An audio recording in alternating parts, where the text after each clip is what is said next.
Okay, this is part 3, and I just wanted to show you just for a second the way that you would probably do this with watercolor pencils, because I know they're really, really popular. So the way that we'd probably do this with a watercolor pencil is either paint directly, or watercolors as well, paint directly around the flower. And you can see, I know this would be really popular with a lot of people because a lot of people love watercolor, don't they?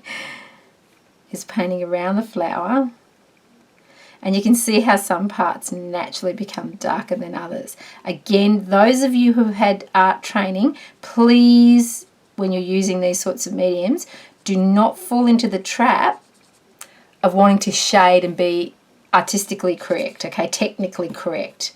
It's not what we're doing here, all right? Oh, no, that's not a watercolor pencil, is it? See, I really want to do yellow. It's just like this flower is really drawing me in to do these colours. Okay, so watercolor pencil. Okay, and then putting that in. The other way that you can use watercolor pencils, those of you who are familiar, of course, is drawing and then blending.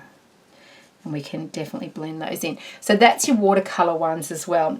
And as I said, it's perfectly okay for you, oh, my chair's squeaky, isn't it, to go within as well and then decide to, and I've got this real thing just then that is very red for whatever reason.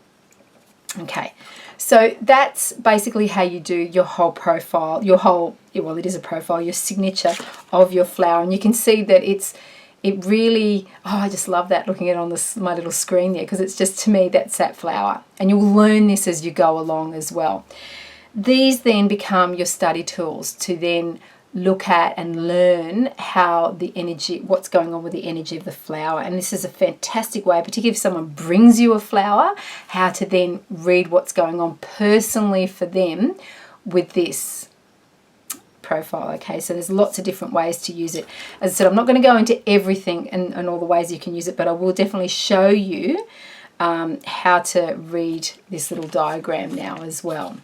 Okay, so what I'd be doing now is looking, and it's not complete as you can see at all, but it's the start of it. So what I would be doing right now is looking at the colours that are jumping out the most, and I would be making little notes. I wouldn't usually do it straight on here because I do like to keep these as they are, but I'll often have another piece of paper and I'll be writing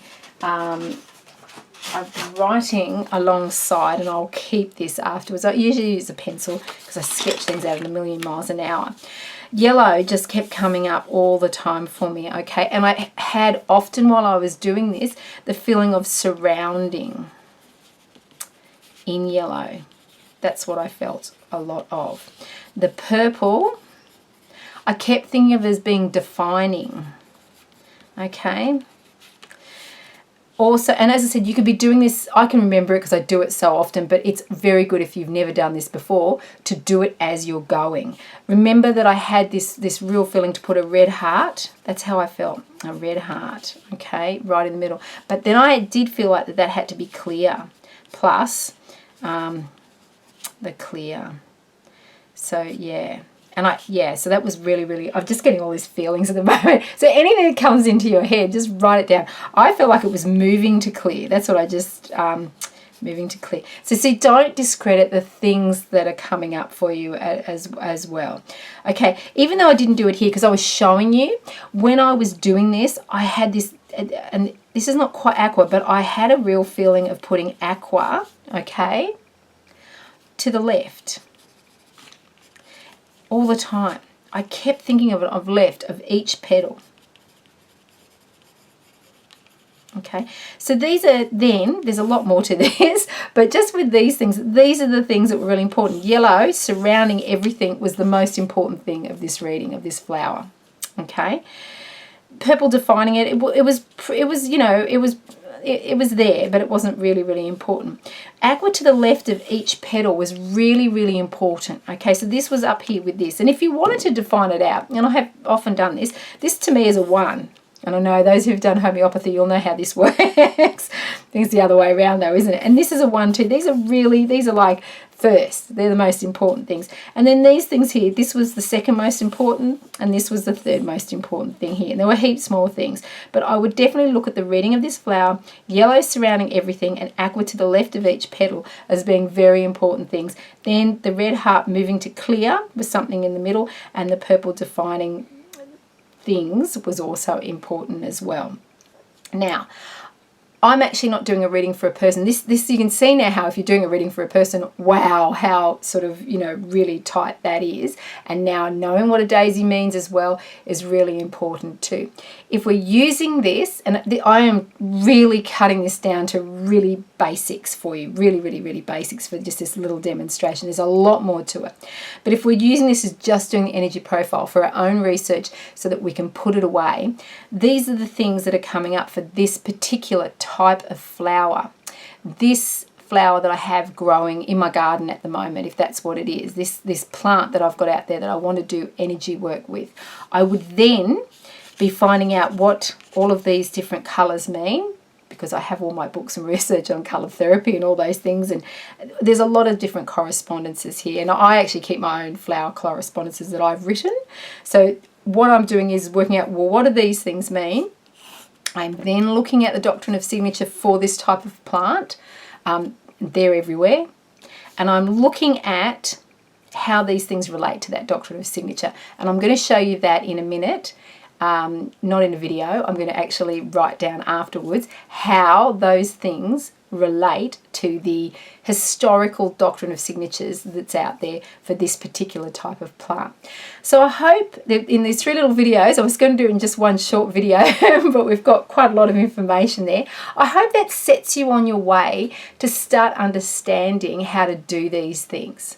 Okay, it's all about developing how you can listen to the language of flowers and how you can interpret them. There isn't any complete and utter 100% hard and fast thing that I can tell you and say it's step 1, step 2, step 3. What I can tell you is there's different layers, and it's like learning anything. It's like what part of it speaks to you. I often think it's like music. There's different types of music. We all love music, but we like different types, and they all give us the same sort of outcomes of being happy, being sad, all those sorts of things, reminding us of different things and the different ways those different styles of music are. And I look at flower reading like that. They're different sort of genres, I guess, of getting to the heart of what's actually going on and making us feel something so we can actually listen and learn something. I'd love to see your drawings and the work that you're doing with this, and your ideas as well. I'm not the start and the finish of this type of work by any stretch of the imagination, so I love sharing with you, and if you'd like to share with me, I'd love to sort of hear. As I said, I do a lot of things with geometry, but whoa, that's a really big that's a really big thing, and that is in my flower reading online course. Okay, happy blessings to you. I wish you every success in trying this fantastic, I think it's fantastic, I love doing it, this wonderful little modality. Till next time, bye.